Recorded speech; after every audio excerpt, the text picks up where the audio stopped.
Hey friends, it's Pastor Erika and I'm doing the devotion today. It's Friday and this is our 12:45 prayer time together. I want to start with a verse from John's Gospel, the 20th chapter, verse 19. When it was evening on that day, the first day of the week, the doors of the house where the disciples had met were locked for fear. But Jesus came and stood among them and said to them, "Peace be with you." It's probably no wonder why those verses feel so important for us today. I've been thinking a lot about them, even though we've got a long ways to go before we get to Easter. Those post-resurrection stories have been ringing in my head and in my heart lately. I keep thinking about those disciples. Their teacher, their friend, their Savior, their leader had been crucified, and yet his tomb had been found empty. There had been witnesses to his resurrection and encounters with his risen life, and yet the disciples find themselves locked away in fear and in trembling. Undoubtedly, I think I keep being drawn back to that story because of our current reality. As we heed Governor Walz's stay-at-home order for the next 2 weeks, as we attempt to slow the spread of COVID-19 in our country and our community, we find ourselves locked away, huddled together in our homes, and undoubtedly afraid.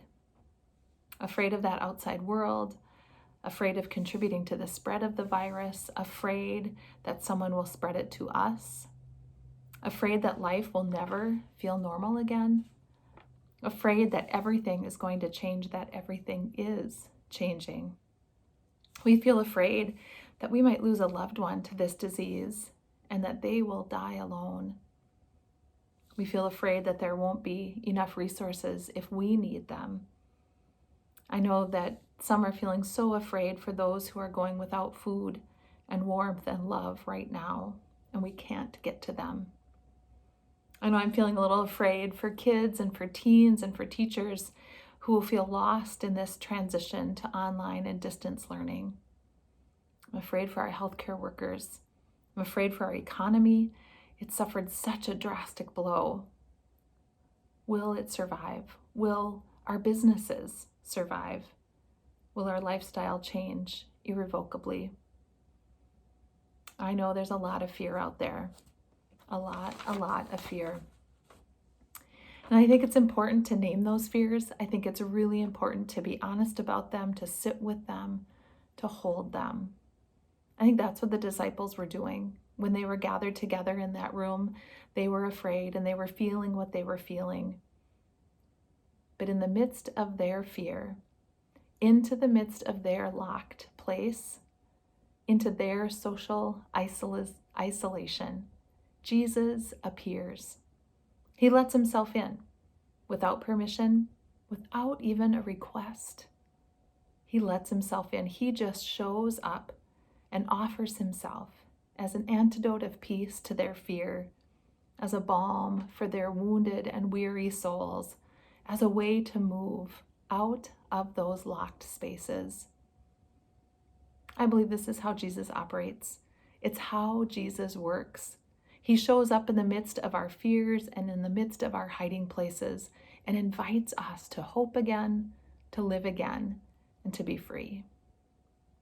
I realize it might be still a long time before we can feel free to gather in worship, before we feel free to reach out a hand in peace or offer a hug. It might be a while before we feel free to place bread and wine in one another's hands as an offering of love and as an offering of grace.